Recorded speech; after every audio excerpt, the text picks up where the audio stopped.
ऐसी कहानी जो आपकी आस्था को हिला देगी। दोस्तों, आज हम आपके लिए लेकर आए हैं एक ऐसी कहानी जो न केवल आपके रोंगटे खड़े कर देगी, बल्कि आपके दिल में भगवान शिव के प्रति आस्था को और गहरा कर देगी। यह कहानी है अमरनाथ यात्रा की, जहां बर्फीले पहाड़ों, खतरनाक रास्तों और ठंडी हवाओं के बीच एक चमत्कार हुआ, जिसने हर भक्त के मन में शिव की महिमा को और बढ़ा दिया। क्या आप तैयार हैं इस रोमांचक और भक्तिमय कहानी को सुनने के लिए? तो चलिए, अपने दिल को तैयार करें और इस चमत्कारी यात्रा में डूब जाएं। कहानी को लाइक करें, शेयर करें और चैनल को सब्सक्राइब करना न भूलें। कमेंट में हर हर महादेव जरूर लिखें। कहानी की शुरुआत एक छोटा सा गांव। यह कहानी शुरू होती है उत्तराखंड के एक छोटे से गांव बद्रीपुर, जो यमुना नदी के किनारे बसा है। इस गांव की हरियाली और नदी की शांत लहरें हर किसी के मन को सुकून देती हैं। यहाँ रहता था हरी सिंह, एक साधारण मजदूर, जिसके परिवार में उसकी पत्नी लक्ष्मी और 2 बेटियां गंगा और सरस्वती थी। हरी सिंह का जीवन सुखी था, लेकिन पिछले कुछ सालों से वह एक रहस्यमयी बीमारी की चपेट में आ गया था। उसका शरीर दिन ब दिन कमजोर हो रहा था और अब वह बिस्तर से उठ भी नहीं पाता था। लक्ष्मी ने गांव के हकीम से लेकर देहरादून के बड़े अस्पतालों तक हर जगह हरी को दिखाया, लेकिन कोई फायदा नहीं हुआ। डॉक्टरों का कहना था कि यह कोई अनजानी बीमारी है, जिसका इलाज उनके पास नहीं। लक्ष्मी हर रात मंदिर में जाकर भगवान शिव से प्रार्थना करती, हे भोलेनाथ, मेरे पति को बचा लो, मेरी बेटियों का सहारा मत छीनो। लेकिन समय बीतने के साथ उसकी उम्मीदें टूटने लगी। यमुना बाबा का आगमन। एक दिन गांव में खबर फैली कि यमुना नदी के किनारे एक साधु बाबा आए हैं, जिन्हें लोग यमुना बाबा कहते हैं। कहा जाता था कि उनके पास ऐसी शक्तियां हैं कि वे असाध्य रोगों को भी ठीक कर सकते हैं। यह सुनकर लक्ष्मी के मन में उम्मीद की किरण जगी। उसने अपनी बेटियों से कहा, चलो बाबा के पास चलते हैं, शायद भोलेनाथ ने हमारी पुकार सुन ली हो। लक्ष्मी और उसकी बेटियां यमुना के किनारे बने एक छोटे से आश्रम में पहुंचीं। वहां यमुना बाबा ध्यान में लीन थे। उनके लंबे जटाएं, माथे पर भस्म का तिलक और सादगी भरे वस्त्र देखकर ऐसा लगता था जैसे वे किसी और दुनिया से आए हों। लक्ष्मी ने अपनी व्यथा बाबा को बताई। बाबा ने शांत मन से सब सुना और फिर बोले, माँ, तुम्हारा विश्वास ही तुम्हारा इलाज है। मैं तुम्हें एक भस्म की पुड़िया देता हूँ। इसे हर सुबह और शाम यमुनाजल के साथ हरी सिंह को दो। साथ ही उसे कहो कि वह मन से भगवान शिव का ध्यान करे। 7वें दिन वह अपने पैरों पर खड़ा होगा। लक्ष्मी को बाबा की बातों पर भरोसा हुआ। उसने पुड़िया ली और घर लौट आई। अगले दिन से उसने बाबा के बताए अनुसार सब शुरू किया। पहले 2 दिन कोई बदलाव नहीं दिखा, लेकिन तीसरे दिन हरी सिंह ने बिस्तर पर करवट बदली। चौथे दिन वह बिना सहारे के बैठ गया और 5वें दिन उसने कुछ कदम चलने की कोशिश की। 7वें दिन, जैसा बाबा ने कहा था, हरी सिंह अपने पैरों पर खड़ा हो गया। यह देखकर लक्ष्मी और उसकी बेटियां खुशी से रो पड़ी। गांव में यह खबर जंगल की आग की तरह फैल गई और लोग यमुना बाबा को चमत्कारी साधु मानने लगे। यमुना बाबा के आश्रम पहुंचा। वे उनके चरणों में झुके और आभार व्यक्त किया। हरी सिंह ने कहा, बाबा, आपने मुझे नया जीवन दिया। मैं यह ऋण कैसे चुकाऊं? बाबा ने मुस्कुराते हुए कहा, भगवान शिव की सेवा ही मेरा धन है। मैं हर साल अमरनाथ यात्रा पर जाता हूँ। इस बार तुम मेरे साथ चलो। बाबा बर्फानी के दर्शन से तुम्हारा जीवन और पवित्र हो जाएगा। हरी सिंह और लक्ष्मी ने तुरंत हामी भर दी। उन्होंने गांव की जिम्मेदारियां संभाली और अमरनाथ यात्रा की तैयारी शुरू कर दी। यमुना बाबा ने बताया कि वे जम्मू से यात्रा शुरू करेंगे और वहां से बालटाल के रास्ते अमरनाथ गुफा तक पैदल जाएंगे। बाबा ने यह भी कहा, यह यात्रा आसान नहीं है। रास्ते में कई कठिनाइयां आएंगी, लेकिन जो भक्त सच्चे मन से चलता है उसे भोलेनाथ स्वयं मार्ग दिखाते हैं। हरि सिंह, लक्ष्मी और उनकी बड़ी बेटी गंगा ने यात्रा के लिए सामान बांधा। यमुना बाबा के साथ कई अन्य भक्त भी इस यात्रा में शामिल होने वाले थे। गांव के कुछ लोग बाबा के चमत्कारों की कहानियां सुनकर उनके साथ चलने को तैयार थे। इस तरह एक छोटा सा समूह बन गया जो अमरनाथ यात्रा के लिए निकलने वाला था। यात्रा की शुरुआत। जून 2025 की शुरुआत में हरि सिंह का परिवार और यमुना बाबा के साथ अन्य भक्त देहरादून से ट्रेन पकड़कर जम्मू के लिए रवाना हुए। जम्मू पहुंचने के बाद उन्होंने बालटाल के लिए बस ली। रास्ते में बाबा हर किसी को भगवान शिव की महिमा बताते और भजन गाते। उनकी आवाज में ऐसी शक्ति थी कि सुनने वाला मंत्रमुग्ध हो जाता। बालटाल पहुंचकर यात्रा का पंजीकरण हुआ।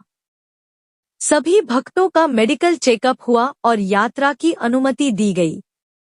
यमुना बाबा अपने साधारण वस्त्रों, कमंडल और माला के साथ खड़े थे। उनकी शांत मुद्रा और चेहरे की तेजस्विता हर किसी को आकर्षित कर रही थी। लेकिन तभी एक अनहोनी घटना घटी। यमुना बाबा को रोका गया।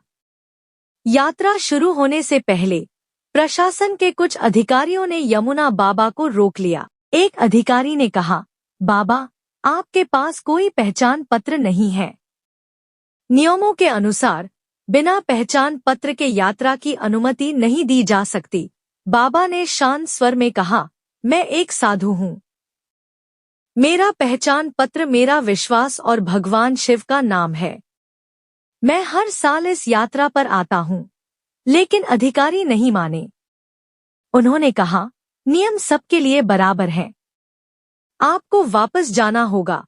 हरि सिंह और अन्य भक्तों ने बहुत अनुरोध किया, लेकिन अधिकारी टस से मस नहीं हुए। आखिरकार बाबा को यात्रा शुरू करने की अनुमति नहीं दी गई। बाबा ने बिना शिकायत किए अपनी माला जपनी शुरू कर दी और पास की एक चट्टान पर बैठ गए। हरि सिंह और लक्ष्मी बहुत दुखी थे। उन्होंने कहा, हम भी आपके बिना नहीं जाएंगे। लेकिन बाबा ने मुस्कुराते हुए कहा, तुम लोग जाओ। भोलेनाथ ने मुझे रोका है, तो इसमें कोई कारण होगा। मैं यहीं तुम्हारा इंतजार करूंगा। करने को मजबूर हुए। उनके मन में बेचैनी थी। उन्हें लग रहा था कि बाबा के बिना यह यात्रा अधूरी है।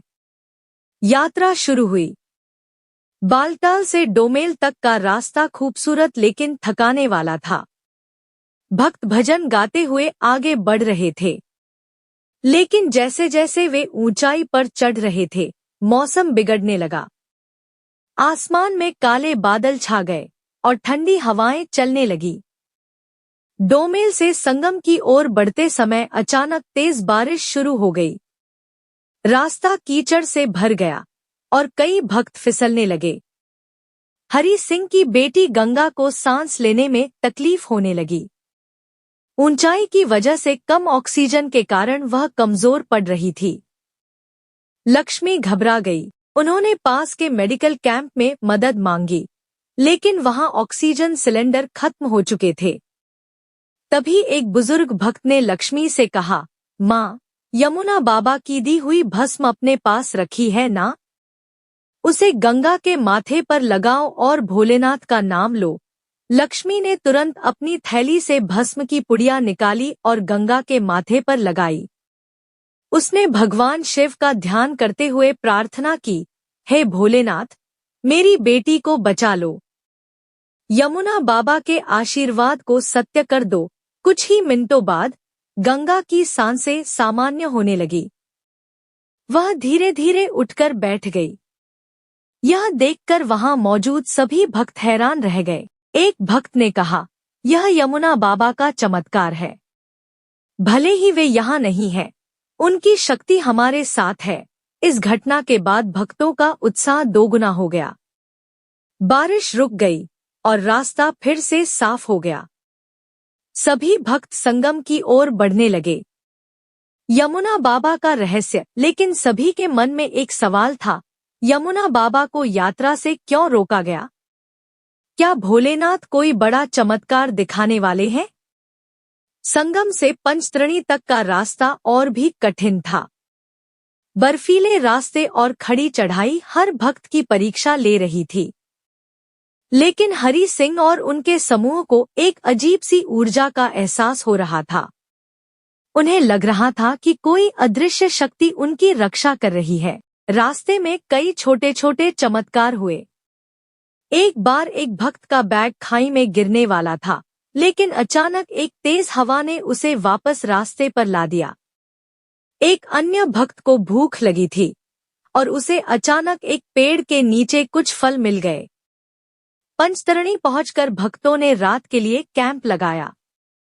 रात को ठंड इतनी थी कि कई लोग कांप रहे थे, लेकिन हरि सिंह के कैंप में एक अजीब सी गर्मी का एहसास हो रहा था। लक्ष्मी ने देखा कि उनके तंबू के पास की बर्फ पिघल रही थी, जैसे कोई आग जल रही हो। उसने अन्य भक्तों को बताया और सभी हैरान रह गए। एक भक्त ने कहा, यह यमुना बाबा की शक्ति है। वे भले ही हमारे साथ नहीं है, लेकिन उनकी ऊर्जा हमारे साथ चल रही है। उसी रात हरि सिंह को एक स्वप्न आया। उसने देखा कि यमुना बाबा एक विशाल शिवलिंग के सामने खड़े हैं और उनके पीछे भगवान शिव की आकृति प्रकट हो रही है। बाबा ने कहा, डरो मत, मैं तुम्हारे साथ हूँ। अमरनाथ गुफा में तुम्हें भोलेनाथ के दर्शन होंगे।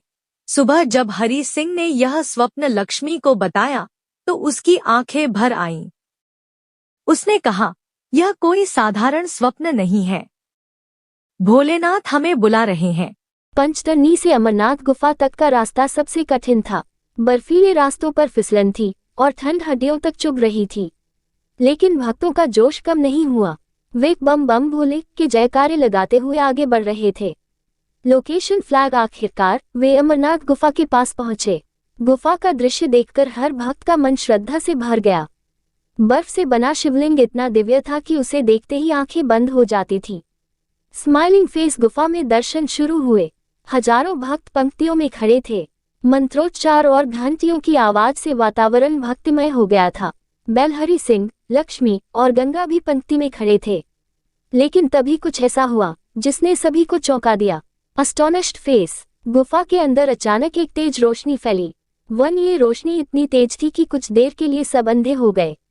जब रोशनी कम हुई तो लोगों ने देखा कि गुफा के सबसे पीछे, जहां कोई नहीं था, वहां यमुना बाबा ध्यानमग्न बैठे थे। Open mouth face. सभी भक्त हैरान रह गए। एक भक्त ने चिल्लाकर कहा, ये यमुना बाबा हैं, लेकिन इन्हें तो यात्रा पर आने की अनुमति नहीं थी। ये यहाँ कैसे पहुंचे? फ्लश्ड। हरि सिंह और लक्ष्मी की आंखें नम हो गईं। वे समझ गए कि यह कोई साधारण बात नहीं है। बाबा की मौजूदगी ने गुफा में एक अजीब सी शांति और ऊर्जा भर दी थी। तभी गुफा में एक और चमत्कार हुआ। शिवलिंग की बर्फ अचानक पिघलने लगी और उसमें से एक नीली ज्योति निकलकर बाबा की ओर बढ़ने लगी। आकाशगंगा। ये ज्योति बाबा के शरीर में समा गई और कुछ पल के लिए ऐसा लगा जैसे बाबा का शरीर पारदर्शी हो गया हो। फिर बाबा ने अपनी आंखें खोली और बोले, भक्तों, भगवान शिव केवल बर्फ के शिवलिंग में नहीं, बल्कि हर उस हृदय में है जो सच्चे विश्वास से भरा है। तुमने मुझे रोका, लेकिन भोलेनाथ को कोई नहीं रोक सकता। मैं यहाँ उनकी इच्छा से हूँ। Trident sign. यमुना बाबा का रहस्य खुला। बाबा के शब्द सुनकर गुफा में सन्नाटा छा गया। तभी एक बुजुर्ग भक्त ने पूछा, बाबा, आप कौन हैं? आपकी शक्ति का रहस्य क्या है? बाबा ने गहरी सांस ली और बोले, मैं कोई साधारण साधु नहीं हूँ। मैं एक ऐसी आत्मा हूँ जिसने अपने पिछले जन्म में भगवान शिव की अवहेलना की थी। मैं एक धनी जमींदार था जिसने एक साधु का अपमान किया और उसे अमरनाथ यात्रा से रोका। मेरे उस पाप के कारण मेरी आत्मा को मुक्ति नहीं मिली। भोलेनाथ ने मुझे इस जन्म में साधु का रूप दिया ताकि मैं अपने कर्मों का सुधार कर सकूं। आज मैं यहाँ इसलिए हूँ क्योंकि भगवान शिव स्वयं अपने भक्तों की रक्षा के लिए आए हैं। ये सुनकर सभी भक्तों के रोंगटे खड़े हो गए। तभी गुफा में एक तेज गूंज हुई और शिवलिंग से एक विशाल आकृति प्रकट हुई। Trident sign. यह आकृति भगवान शिव की थी, जिनके हाथ में त्रिशूल और डमरू था। उनकी जटाओं से यमुना बह रही थी और उनका चेहरा इतना तेजस्वी था कि कोई उसे सीधे नहीं देख पा रहा था। स्माइलिंग फेस भगवान शिव ने कहा, मेरे भक्तों, सच्चा विश्वासी मेरा दर्शन है। जो दूसरों का सम्मान करता है वही मेरा सच्चा भक्त है। ये कहकर भगवान शिव की आकृति विलीन हो गई। गुफा में मौजूद हर भक्त की आंखों से आंसू बह रहे थे। क्राइंग जब लोगों ने दोबारा बाबा की ओर देखा तो वहां कोई नहीं था, केवल एक दिव्य और ताजगी से भरी हवा थी। शिवलिंग की बर्फ फिर से जमने लगी, लेकिन उसकी चमक पहले से कहीं ज्यादा थी। इस घटना के बाद अमरनाथ यात्रा के सभी भक्तों में एक नई ऊर्जा भर गई।